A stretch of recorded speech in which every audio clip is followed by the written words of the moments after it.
Hi, welcome to the Psalm prep video. I'm just going to run through with you kind of how I would go about prepping for the Psalm on this Sunday. And this could also include the response on the Gospel Acclamation as well. But I'm going to go over the Psalm and you can apply the worksheet to the Gospel Acclamation if you would like to. If not, that's totally up to you.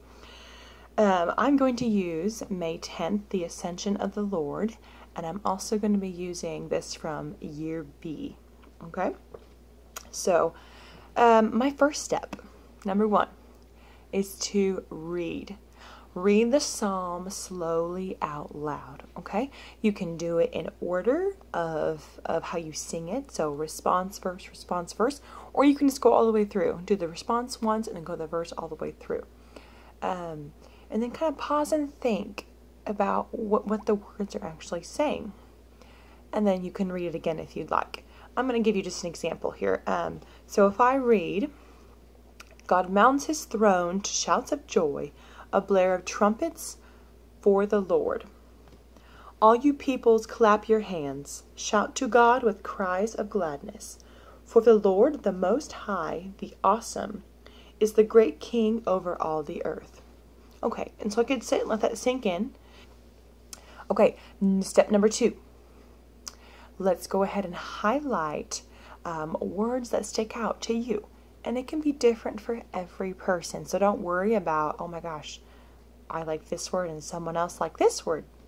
It doesn't matter, okay? The psalm should be applicable to your life and also everyone else's life. But the way you sing it could also affect somebody, and the way someone else sing it could affect somebody else. So you never really know exactly how the way you're singing something might affect somebody. So just go with what you know, go with how you feel about it, and go from there. It could be the same word that you like throughout the whole phrase. For example, in this one, trumpets appears a lot, shout, joy, those kind of words. Those could all be the same and you really love those words and you want to emphasize those words. Great. I would say, in general, try to have one underlined or circled word per verse line, so top and bottom. And then also, you can have multiple words in the refrain, I would think, okay? Okay, now that we've highlighted our words, we're going to move on to step number 3. Step number 3 is going to be reread, okay? Reread your psalm or your response out loud, again, with your highlighted words, okay? So put a little emphasis on maybe different inflection on your words, however you feel like you could best bring that word or phrase to light, okay? So here's an example. I'm going to use verse 2. God mounts his throne amid shouts of joy, the Lord amid trumpet blasts. Sing praise to God, sing praise. Sing praise to our King, sing praise. So I highlighted a few words. I highlighted joy, praise, trumpet, and sing. To me, those were words that really stuck out in that verse and really made the verse come alive. And, perhaps brought the message of the psalm across to other people a little bit better. Okay? That one's a pretty easy step. Okay, now we come to number 4. Number 4. Really great step here. This is where we connect with the psalm, okay? In some way, it doesn't have to be anything profound, it doesn't have to be life-changing. Just think about how it can apply to your life and perhaps just the emotions that could go along with that psalm that reminds you of something that you've gone through in your life.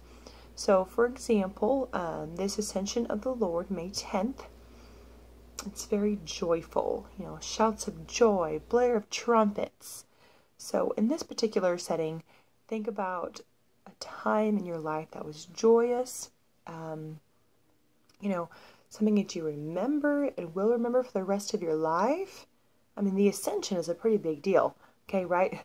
The Lord ascends into heaven. So we obviously can't top that, but think about something that might have impacted your life. I would say for me that just the birth of my children. Okay, it might sound real mommy of me, and it totally is, but it's just the joy you feel and the expectation of, giving birth and then having this life in your hands. It's incredible.